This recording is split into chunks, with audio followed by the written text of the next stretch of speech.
Welcome back. I'm Marc Summers. Today's fast food world is more competitive than ever. Companies are constantly trying to come up with the better burger. But how do they do it? How do they get those new and improved ideas? Join me inside the laboratory where one of the biggest names in the industry tests their taste. The hamburger is a simple thing: meat, bun, toppings. So how do you come up with a different twist on this familiar taste? Is finding a new flavor luck, or is it science? I think the chili pepper will help give it a nice kick. In the research and development lab of Wendy's, the answer is obvious. Say 0.25 on the black pepper. Food scientists and nutritionists toil away here year after year, dedicated to building a better burger. The technical side of product development is something that's probably a well-kept secret. When I tell people what I do for a living, they're saying, how can that be so hard? It just doesn't make sense to me. But when you go behind the scenes and you really look at what's involved, for example, in formulating a sauce, we will go through often 25, 30, 40 variations on a particular sauce. Most restaurant chains are on a constant hunt for fresh and trendy flavors. Inspiration is everywhere. One of the tough parts of our job is that we have to go eat at all sorts of restaurants all the time so that we stay in sync with really what taste trends are and ingredients and popular flavors. Okay, I'm going to mix that up so we can see what it looks like.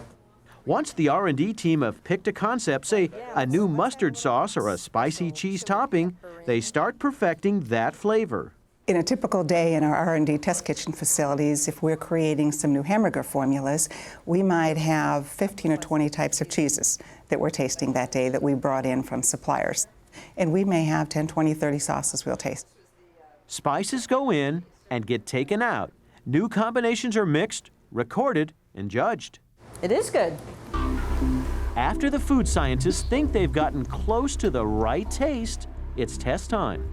Welcome to Taste Panel this morning. We're doing The experimental burgers are placed before a sensory panel. Not food experts, but average people brought in to sample and rate the new burger. There'll be 2 samples of hamburgers, and you'll be tasting the first one with this ballot. The process is not taken lightly. Samplers are placed in tiny cubicles and instructed not to talk to each other, but to concentrate on the burger. It's not really isolation.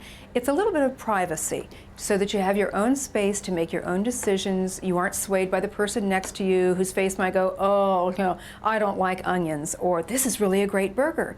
And all of a sudden you think, well, then I must think it's a great burger too. The panelists eat, then answer a questionnaire about the flavor. We may ask them, how do you like the strength of the mustard flavor in this sauce? Or what do you think of the proportion of this ingredient and that ingredient together? Or is it too much cheese or too little cheese? Now, everyone knows burgers and fries are a natural combination, but why are the tasters given crackers to munch between bites? A little bit like wine testing, we like to cleanse your palate between samples. Once the panel passes judgment, it's back to the lab to rework the recipe. It takes us about a year to a year and a half to go through all phases of developing and researching and actually market testing a new promotional or special taste hamburger. All this product testing has revealed an interesting fact. Can I have number 1? America's taste in hamburgers is changing. 10 years ago, we were pretty cautious about we needed to be mainstream, and mainstream meant barbecue sauces and American cheese and maybe cheddar cheese. But today, we can go much further in terms of the types of toppings and flavor and even the spiciness that we put on our products. Of course, some ideas never do make it out of the lab and into the market. We've tried a lot of things, actually, that didn't work on hamburgers. We've tried pepperoni, Canadian bacon, salami. We've done marinated peppers and onions. But I think you can only go so far with a hamburger, and then people say, no, you've gone too far now.